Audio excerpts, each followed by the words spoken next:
from McDougall Cottage Historic Site. Today we're actually cooking a recipe called loaf cake that was contributed by Mrs. John McDougall to the New Gulp Cookbook in 1898. Mrs. John McDougall is the wife of John McDougall, the son of the builder of the cottage. He lived there for a few years before he married, and this recipe might have been eaten at McDougall Cottage over the years. What we need to make it is 2 cups of sugar, a cup of butter, 3 eggs, a cup of milk, a cup of cornstarch, 2 cups of flour, and 2 teaspoons of baking powder. And the rest of the recipe just says beat all well together. Don't worry, I'm going to tell you how to do all of this. So I've got some butter in here that I started to cream together to make it soft and that it will blend with the sugar. I'm going to add 2 cups of sugar. And now I'm going to start creaming. So you want to cream until it's nicely smooth, no lumps of butter, and the sugar is well blended into it. Now it's time to add the eggs. If you're not sure about your eggs, you can always break them into a separate dish and then add them. 120 years ago, you might have actually had chickens in your backyard, even if you lived in the city. And of course, some people do today too.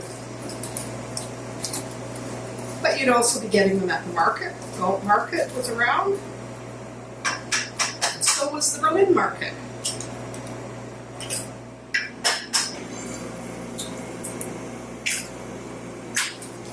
And you can see it's starting to loosen up, and of course these eggs are a nice yellow color, so it's really making the cake look nice. This is essentially a pound cake. Okay, our next step, I'm going to add the cornstarch. Although it says the milk next, I find sometimes the mixture will separate a bit. So I'm going to add the cornstarch next. That'll just help tighten it up a bit. Using cornstarch means 1 less cup of flour that you have to find. I'm sure Mrs. McDougall was a much neater cook than me. Okay, and now I'm going to add some of the flour. Blend again. And I'll start adding some of the milk, a little at a time. I'm going to add the baking powder to the remaining flour so that I don't end up with any little spots of baking powder. So it's 2 teaspoons of baking powder. 1, 2, and then I'll just blend that in a little bit. Add some more flour.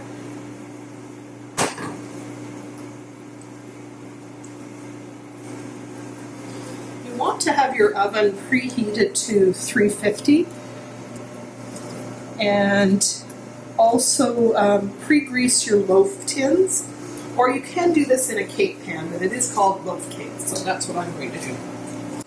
I've added the last of the flour, and I'm going to add some more of the milk. So I think I'll add all of it. And we'll just get this all mixed up, and then it can be poured into the pans. I have 2 pans prepared because this actually makes quite a bit of cake, and I have found that it will overflow in just 1 pan. So now that everything's all well mixed, doesn't it look beautiful? We're going to add it to the prepared pans. I've greased them. You could also flour them. I'm just going to add half the batter to the pan. And sure. And to the other pan. And then we'll even them out. Just going to smooth it. And pop it in my preheated oven. It's at 350. You may want to cook this bacon at a little lower temperature. This oven actually heats up a little differently.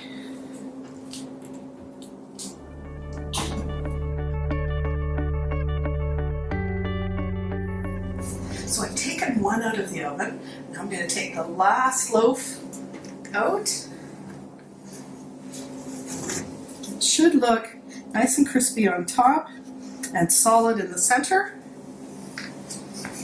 You can always test with a skewer or a knife to be sure that it comes out clean. Let it cool, and then it's time to enjoy loaf cake from Mrs. John McDougall and all of us at McDougall Cottage Historic Site. Enjoy.